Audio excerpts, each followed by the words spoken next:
राज्याचे कृषी मंत्री माणिकराव कोकाटे यांचं मंत्रिपद आणि आमदारकी आता अडचणीत आली आहे। कागदपत्रांची फेरफार आणि फसवणुकीच्या आरोपाखाली कोकाटेंना 2 वर्षांच्या कारावासाची शिक्षा आणि 50,000 रुपयांचा दंड ठोठावण्यात आला। या शिक्षेनंतर कोकाटेंची आमदारकी रद्द करण्याची कारवाई अपेक्षित आहे। मात्र 2 दिवस उलटूनही विधानसभा अध्यक्षांनी यावर कोणतीही कारवाई केलेली नाही आहे। त्यामुळे विरोधकांनी महायुती सरकारवर निशाणा साधलाय। काँग्रेस नेते राहुल गांधी यांना मानहानी प्रकरणात न्यायालयानं शिक्षा सुनावल्यानंतर त्यांची खासदारकी अवघ्या 24 तासात रद्द करण्यात आली होती। तर सुनील केदार यांना शिक्षा सुनावल्यानंतर त्यांचीही आमदारकी अवघ्या 24 तासात रद्द करण्यात आली आणि आता कृषी मंत्री माणिकराव कोकाटेंची आमदारकी रद्द करण्याचा आदेश विधानसभा अध्यक्ष कधी काढणार असा सवाल विरोधक करतायत। माणिकराव कोकाटेंची आमदारकी त्यामुळे अडचणीत आली आहे। दरम्यान या प्रकरणात विधानसभा अध्यक्ष राहुल नार्वेकर आणि मंत्री गिरीश महाजन यांनी काय भूमिका घेतली आपण पाहूयात।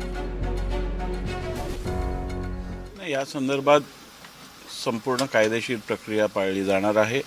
सुनील केदारांच्या संदर्भात पण संपूर्ण कायदेशीर प्रक्रिया पाळली गेली होती आणि त्यानंतर योग्य ती कारवाई केली होती। घटनेत दिलेल्या तरतुदीनुसारच कारवाई केली गेली होती आणि ह्या संदर्भातही घटनेत दिलेल्या तरतुदी आहेत आणि या संदर्भातले जे नियम आहेत त्या सगळ्यांचं पालन करून योग्य निर्णय घेतला जाईल।